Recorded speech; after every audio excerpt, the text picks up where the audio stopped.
Inilah kehidupan para tumbal di alam gaib. Ini kisah nyata yang terjadi di kota saya, Rembang, Jateng. Nama dan alamat sengaja saya samarkan demi kenyamanan hidup yang bersangkutan. Sebut saja Kartono, ia seorang pemuda umur sekitar 23 tahunan. Kesehariannya, sehari-hari ia hanya sebagai kuli panggul di toko sembako di kota Rembang. Kerja dari jam 7 sampai petang tanpa mengenal lelah demi menghidupi kesehariannya. Tempo dulu itu belum banyak yang kaya, hanya beberapa saja yang terlihat mapan, termasuk Nyonya Suharti ini. Nyonya Suharti ialah sang majikan Kartono, berperawakan galak namun dingin, memiliki hampir 3 cabang toko kelontong di kota Rembang. Emas berkilauan menghiasi tubuhnya, dari cincin sampai kalung, bak seperti toko perhiasan yang berjalan. Kartono baru bekerja sekitar 3 bulan lamanya. Ia masuk dan bekerja di situ sebagai pengganti karyawan sebelumnya, yang tak lain adalah tetangganya sendiri, yang sebelumnya bekerja pada Nyonya Suharti sudah hampir 1 tahun, yang meninggal mendadak saat jam makan siang di toko kelontong Nyonya Suharti. Hari-hari ia jalani sebagaimana mestinya karyawan kuli panggul, dari pagi sampai petang, begitu seterusnya, hingga suatu hari, saat jam makan siang yang diberikan majikannya, hari itu terasa berbeda dari yang biasanya. Terasa mudah untuk membuat tersedak. Sudah ia berkali-kali minum air yang disodorkan teman-temannya untuk mengurangi rasa tersedak, bukan malah menghilangkan sedak. Rasa tersedak makin menjadi-jadi hingga membuat panik teman-temannya. Kartono limbung dan pingsan. Dibawalah ia ke puskesmas terdekat untuk mendapatkan pertolongan. Rasa sedak itu yang membuatnya pingsan, namun kenyataan berbeda. Puskesmas menyatakan Kartono sudah tak bernyawa. Innalillahi. Kartono terbangun karena ditendang oleh sosok berperawakan tinggi besar dan hitam. Ia dibentak oleh sosok yang belum pernah ia kenal sebelumnya, apalagi tahu namanya. "Bangun, ikut saya." Begitu bentakannya. Begitu bentaknya sambil menyeret kaki Kartono entah kemana. Tempat yang belum pernah ia tahu sebelumnya. Tidak ada pepohonan, semua serba warna kemerahan. Apakah ini di akhirat? Ia bertanya dalam hati.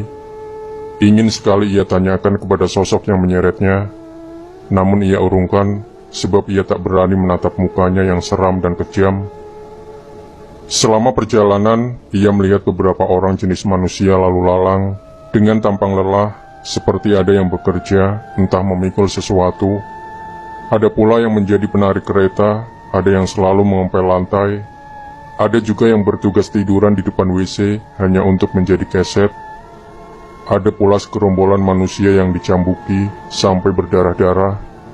Ada pula beberapa wanita telanjang, yang tugasnya melayani nafsu para iblis. Kartono mendapat tugas sebagai pembersih WC, jamban atau toilet. Jamban yang bentuknya aneh, belum pernah ia melihat jamban begitu besarnya. Ia kerja dari pagi sampai malam, makan cuma 1 kali, itu pun Kartono gak pernah mau memakannya, karena yang dilihatnya bukan nasi tapi belatung. Namun orang-orang yang ada di situ lahap saja memakannya. Ia baru ngeh dan sadar, ternyata selama ini ia dijadikan tumbal oleh majikannya, yang tak lain adalah Nyonya Suharti sendiri, yang sampai tega mengorbankan karyawannya demi kekayaan di dunia. 7 hari sudah ia bekerja di situ. Semua orang yang kerja di situ diam dan membisu, tidak ada yang mengobrol, apalagi tanya ini itu. Tak dinyana ia melihat tetangganya yang dinyatakan meninggal sebelumnya. Hampir-hampir tak percaya ia melihatnya. Seseorang yang ia kenal akrab, sama-sama karyawannya Nyonya Suharti. Tetangganya itu bekerja menjadi penjaga pintu. Ingin sekali Kartono menyapanya, namun apa daya. Ia selalu diawasi oleh sosok besar yang siap kapan saja mencambuk tanpa ampun. Kartono lalu teringat bahwa ia bisa membaca ayat kursi. Itu adalah hafalan satu-satunya yang ia bisa, yang ia dapat saat mengaji waktu kecil dulu. Dibacalah ayat kursi itu, lalu, blam, secercah warna putih menyilaukan ruangan. Kartono terbangun, melihat sekeliling pepohonan yang rimbun, ia sadar telah berpindah alam. Puja dan puji syukur ia lantunkan kepada Allah yang telah menyelamatkan hidupnya dari cengkeraman perbudakan iblis atau setan tersebut.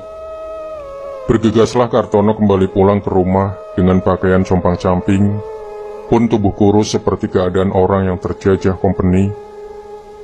Satu desa langsung heboh, ramai sekali banyak orang, baik tetangga maupun dari desa sebelah, berbondong-bondong mendengarkan cerita apa yang dialami Kartono. Banyak yang percaya, tak sedikit yang bingung. Lalu salah seorang warga menuturkan untuk mencoba menggali makam Kartono yang dulu ia dikebumikan. Diikuti persetujuan kepala desa dan ustadz setempat, makam digali. Masya Allah, Allahu Akbar. Orang-orang bertakbir disertai tangisan. Beberapa orang yang hampir-hampir tak percaya. Yang ia lihat di lubang kuburan yang digali adalah gedebok pohon pisang. Kediaman Nyonya Suharti digeruduk warga. Cacian dan makian terlontar begitu derasnya, menghiasi suasana saat itu terasa tegang sekali. Dengan pengawalan ketat kepolisian dan aparat desa setempat, wajah Nyonya Suharti yang biasanya terlihat sangar, mendadak menjadi wajah ketakutan. Dikawal dan dikiring ke kantor polisi untuk mempertanggungjawabkan semua perbuatannya. Menurut kabar yang santer beredar, selang 1 bulan kemudian, Nyonya Suharti meninggal mendadak di lapas. Menurut keterangan saksi yang satu tahanan dengannya, sebelumnya Nyonya Suharti mendadak tersedak lalu meninggal. Entah meninggal sungguhan atau dibawa ke alam lain seperti tumbalnya yang lain. Wallahualam, boleh percaya boleh tidak, saya cuma sebagai penyambung lidah cerita. Dan cerita ini nyata, pernah pula dimuat di tabloid Nyata, juga majalah Hidayah.